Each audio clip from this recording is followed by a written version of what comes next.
सरस्वते नमः। सर्वेभ्यो नमो नमः। साथियों, मैं राजेंद्र गुजर स्वागत करता हूं आपका देवश्री विद्याश्रम ऑनलाइन क्लासेज में।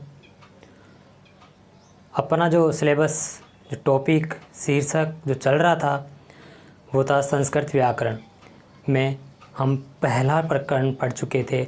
वर्ण, माहेश्वर सूत्र, प्रत्याहार बनाना, उच्चारण स्थान तक हमने बहुत ही ईजी में, बहुत ही सरल तरीके से और आराम से पढ़ा है। मुझे उम्मीद है कि आप सभी को मेरा जो भी वीडियो बना रहा हूँ, मैं जो भी क्लासें ले रहा हूँ वो समझ में आ रही होगी। निश्चित है कि आप सीख रहे होंगे। मैं पढ़ा नहीं रहा हूँ, मैं सिखा रहा हूँ साथियों। पहली बात तो ये है, मैं पढ़ा नहीं रहा हूँ, मैं सिखा रहा हूँ। आपको ध्यान से सीखना है। मैंने उच्चारण स्थान को एक चित्र बना करके पूरे एक एक जगह से बताया था कि यहाँ कंठ है, यहाँ तालु है, यहाँ मूर्धा है, यहाँ दंत है, ये ओष्ठ है और कौन से वर्ण का उच्चारण कहाँ से हो रहा है, ये प्रत्येक वर्ण का विभाजन हमने कर लिया था। आज हम प्रारंभ करने जा रहे हैं यत्न विवेक। चलिए चलते अपने बिंदु पे। सर्वप्रथम माँ शारदे, माँ सरस्वती जो विद्या की देवी है उनको हम नमन करते हैं। नमः। सबसे पहले माँ शारदे सरस्वती को नमन और हमारा जो बिंदु है उस पर चर्चा करते हैं। आज हम यत्न विवेक। सबसे पहला क्वेश्चन यही उठ जाता है, यत्न होते क्या है। साथ ही यत्न वो बात है कि हम कोई भी वर्ण है, चाहे स्वर हो चाहे व्यंजन हो, कोई सा भी वर्ण हो, उसको बोलने के लिए हमें एक प्रयास करना पड़ता है, एक अभ्यास करना पड़ता है और वो जो प्रयास होता है वही यत्न कहलाता है। यहाँ पर परिभाषा है इसकी। क्या है ये परिभाषा? परिभाषा देख लेते हैं हम। परिभाषा क्या कहती है? परिभाषा कहती है कि वर्णों के उच्चारण में किया जाने वाला, ध्यान से देखो, वर्णों में उच्चारण, वर्णों के उच्चारण में किया जाने वाला आंतरिक, मतलब अंदर ही अंदर हम प्रयत्न करते हैं, एक प्रयास करते हैं। क्या करते हैं? प्रयास को यत्न कहा जाता है। मतलब हम क्या कर रहे हैं कि जो भी वर्ण बोलेंगे उस वर्ण को बोलने के लिए, यानी उच्चारण करने के लिए एक अंदर एक प्रयास करेंगे, आंतरिक प्रयास करेंगे। वो आंतरिक प्रयास यत्न कहलाता है। परिभाषा पूछ लीजिए कि वर्ण का उच्चारण करने से पहले जो अंदर एक प्रयास किया जाता है, एक अभ्यास किया जाता है, उसे क्या कहते हैं? तो यत्न या प्रयत्न, दोनों में से जो भी बात आपको मिल जाए।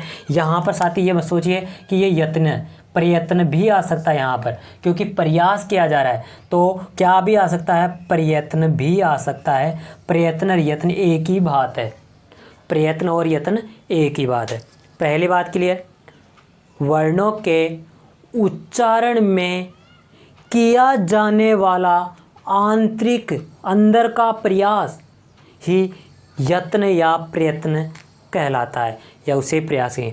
फिर बात आती है दूसरी बात इसमें कि इनकी संख्या कितनी है। साथियों, दो संख्या है। पहली बात करें तो हमारे पास इनके प्रकार या संख्या कितने प्रकार है? दो है। कितने प्रकार है? दो है। पहली बात क्लियर? अंदर प्रयास किया जाएगा उसे यत्न या प्रयत्न कहेंगे। दूसरा कितने हैं? तो दो हैं। पहला कौन सा है सर? पहला है आभ्यंतर प्रयत्न या यत्न। पहला कौन सा? आभ्यंतर। तो दूसरा कौन सा होगा गुरुजी? दूसरा होगा बाह्य। पता वैसे ही लग रहा है कि इनमें क्या होने वाला है। आंतरिक मतलब अंदर, बाह्य मतलब बाहर। पता चल रहा है। कितने प्रकार हुए? दो। पहला आंतरिक, जिसमें अंदर प्रयास किया जाता है वर्णों को बोलने से पहले। दूसरा बाह्य। बाह्य में किया जाता है बाह्य प्रयत्न। बाह्य का मतलब बाहर। बाहर से कैसे प्रयत्न करोगे? देखो बोल के बताओ, नहीं होंगे। इसका मतलब कुछ ऐसी बात है कि बाह्य प्रयत्न यानी कि कुछ बात निकल जाती है, उसके बाद प्रयत्न किया जाता है। कहते ना, हाथ से निकल गई बात फिर पछताने से क्या फायदा, वो वाली बात है। तो देखते हैं, पहले आंतरिक को देख लेते हैं। वर्णों के उच्चारण से, वर्णों के उच्चारण में वही बात है से, इसका ध्यान रखना, से वर्णों के उच्चारण से पहले किया जाने वाला आंतरिक प्रयास ही आभ्यंतर प्रयत्न कहलाता है।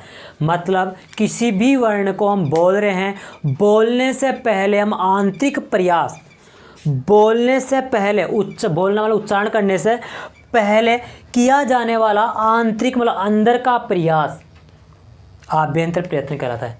तो यानी कि इसका विलोम हो सकता है भाई, देख लेते हैं। यहाँ क्या कह रहा है, वर्णों के उच्चारण के, वहाँ था से, यहाँ था से, यहाँ है के, मतलब छूट चुकी बात। उच्चारण के बाद किया जाने वाला आंतरिक प्रयास, मतलब वर्ण तो निकल चुका और फिर प्रयास किया जा रहा है। वर्ण की ध्वनि आंतरिक प्रयास के द्वारा पहले निकल चुकी और फिर बाद में प्रयास किया जा रहा है। उच्चारण के बाद किया जाने वाला आंतरिक प्रयास, ये भी अंदर ही होगा प्रयास तो, क्योंकि इसकी परिभाषा में कहा है कि आंतरिक प्रयास होंगे, चाहे वो बाह्य हो चाहे से आंतरिक हो, आभ्यंतर हो चाहे से बाह्य हो, आंतरिक हो चाहे बाह्य हो, कैसा भी हो दोनों में प्रयास अंदर ही होगा। लेकिन एक तो वर्ण निकल जाने के बाद, यानी कि वर्ण का उच्चारण करने से पहले प्रयास तो आंतरिक होगा, वर्ण का उच्चारण हो जाने के बाद, वर्ण के उच्चारण के बाद तो वो बाह्य यत्न या प्रयत्न कहलाता है। बात क्लियर। पहली बात, यत्न किसे कहते हैं, वर्णों के उच्चारण में किया जाने वाला आंतरिक प्रयास क्या कहलाता है, यत्न या प्रयत्न। इसके प्रकार दो, आंतरिक बाह्य। आंतरिक किसे कहेंगे, वर्ण के उच्चारण से पहले, वर्ण के उच्चारण से पहले किया जाने वाला आंतरिक प्रयास, उच्चारण का आंतरिक प्रयास ही अभ्यंतर कहलाएगा। वर्ण के उच्चारण के बाद किया जाने वाला आंतरिक प्रयास बाह्य कहलाएगा। दोनों में प्रयास आंतरिक होगा, क्योंकि परिभाषा में कह दिया कि प्रयास तो आंतरिक ही होगा, तो इधर भी आंतरिक होगा इधर भी आंतरिक होगा। मतलब बदलाव क्या है, दोनों में डिफरेंट क्या है, अलग क्या चीज़ है, अलग चीज़ है कि एक में पहले किया जाएगा प्रयास जो कौन सा होगा, आभ्यंतर होगा, एक में बाद में किया जाएगा जो क्या होगा, बाह्य होगा। क्लियर बात। अब गुरुजी ये बात तो हमारे समझ में आ गया, लेकिन इनके प्रकार हैं क्या फिर से, बिल्कुल। अगर यत्न या प्रयत्न के पूछे जाए तब तो दो बताने हैं, लेकिन आभ्यंतर और बाह्य के पूछे जाए तो अलग अलग होंगे। आभ्यंतर 5 होंगे, बाह्य 11 होंगे। देखते हैं कौन कौन से, याद साथ का साथ करना। इसमें देखिए आभ्यंतर में देख लेते हैं, स्पृष्ट, ईसत, स्पृष्ट, यहाँ तय आया है, ईसत तय के साथ में स्पृष्ट लगेगा, ईसद विवृत और ईसद के साथ विवृत है, ईसत स्पृष्ट, ईसद विवृत और विवृत और संवृत। क्लियर बात।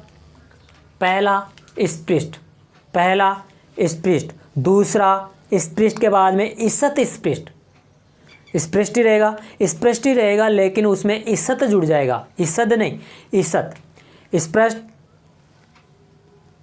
ईसत स्पृष्ट, फिर ईसद विवृत और विवृत का ईसद हटाते विवृत, इधर ईसत का स्पृष्ट हटाते, मतलब ये दोनों को वर्डों को ध्यान रखो।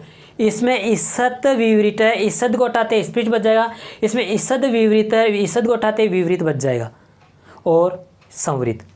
पहला याद हुआ, स्पृष्ट, ईसत स्पृष्ट, ईसद विवृत, विवृत संवृत। ठीक है, फिर से एक बार प्रयास करिए, क्योंकि याद करवाना ही मेरा लक्ष्य है, आपको समझाना, क्योंकि ये चीज़ याद करनी पड़ेगी। कौन सा, कितने प्रकार है, 5 प्रकार है। पहला स्पृष्ट, दूसरा ईसत स्पृष्ट, फिर ईसद विवृत, विवृत संवृत। क्लियर बात। अगली बात हम इधर करते हैं कि इधर 5 है तो इधर कितने होंगे गुरुजी, इधर 11 होंगे। कितने होंगे, 11, ये रहे 11, इधर कितने थे, 5। बात क्लियर। चलिए इनमें बात कर लेते हैं कि इनमें क्या था, उच्चारण के बाद में आंतरिक प्रयास किया जाता था, वो बाह्य था। 11 प्रकार, विवार, स्वार, श्वास, 3 को याद करो, विवार, स्वार, श्वास, विवार, स्वार, श्वास, विवार, विवार, स्वार, श्वास, विवार, स्वार, श्वास, विवार, स्वार, श्वास। 2 वार हैं, क्या है, 2 वार हैं, एक विवार है, एक समवार है। एक विवार है, एक समवार है। सबसे स्टार्टिंग करने में हमें कैसे स्टार्ट करते हैं, वार से। कहते हैं ना सोमवार से स्टार्ट करेंगे पढ़ाई, मंगलवार से करेंगे, बुधवार से करेंगे, तो हम वार से करेंगे। एक तो ऐसा वार होगा जिनका कोई पता ही नहीं, विवार उपसर्ग लगा हुआ है। दूसरा समवार, उसमें भी उपसर्ग लगा हुआ है, उसमें सम उपसर्ग है, इसमें वि उपसर्ग है। तो विवार, संवार, समवार, समास। ठीक है, समास लेंगे पहले स्टार्ट करने से पहले। फिर नाद, गोस, अगोस। देखो ये दोनों वार से हैं, ये दोनों गोस से हैं। इसमें दोनों ये सेम आएंगे, इसमें दोनों सेम आएंगे, मतलब समास और गोस एक साथ हो जाएंगे। मतलब विवार के साथ संवार को याद कर लो, समास के साथ नाद को याद कर लो, घोष के साथ अघोष को याद कर लो, अल्पप्राण की जगह महाप्राण, उदात के साथ अनुदात और संवृत अकेला याद हो जाएगा। विवार के साथ संवार, विवार संवार, विवार संवार, विवार संवार। ठीक है, और श्वास नाद, श्वास नाद, श्वास नाद, श्वास नाद, श्वास नाद। ठीक है, फिर गोस अघोष।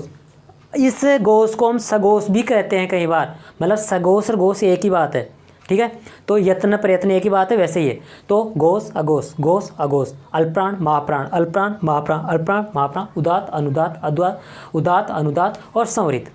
ठीक है, समझ में आई बात यहाँ तक।